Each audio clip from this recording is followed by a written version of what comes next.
صبح کا وقت ہے، آنکھ بھی کھلی ہے، کوئی اذان کی آواز بھی کان میں آئی ہے، آپ کا نفس کہتا ہے ابھی سو جی.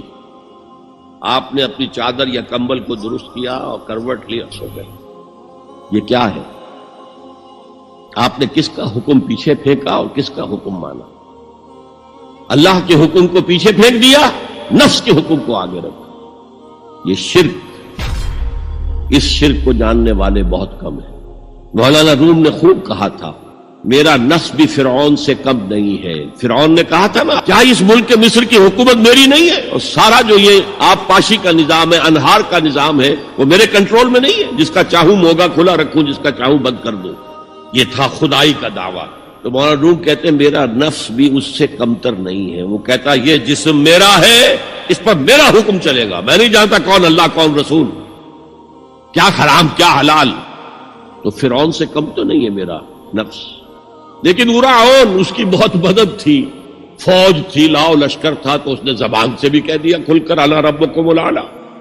میں مسکین ہوں، غریب ہوں، میرے پاس کوئی طاقت نہیں ہے، میں زبان سے تو کچھ نہیں کہہ سکتا، اندر سے میرا نفس یہی کہتا. یہ نفس کی حکومت قرآن کہتا ہے. میں حیران ہوتا ہوں اے نبی تم نے دیکھا اس شخص کو، اس کے حال پر غور کیا جس نے اپنی خواہش نفس کو اپنا الہ بنا دیا. اللہ اکبر. الہ، لا الہ الا اللہ.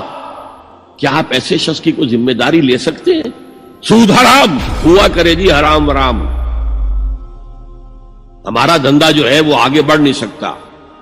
تو اللہ کے حکم کو پیچھے ڈالا، نفس کے تقاضے کو آگے رکھا. کون معبود ہے آپ؟ نام عبداللہ رکھیے، نام عبد الرحمن رکھیے، ہے عبد النفس، نفس کے بندے، نفس کے غلام.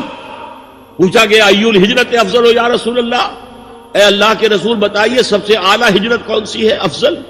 فرمایا ان تہجر ما کرہ ربک، ہر اس چیز کو چھوڑ دو جو تمہارے رب کو پسند نہیں. آج رات ہی سے آپ ہجرت شروع کر سکتے ہیں.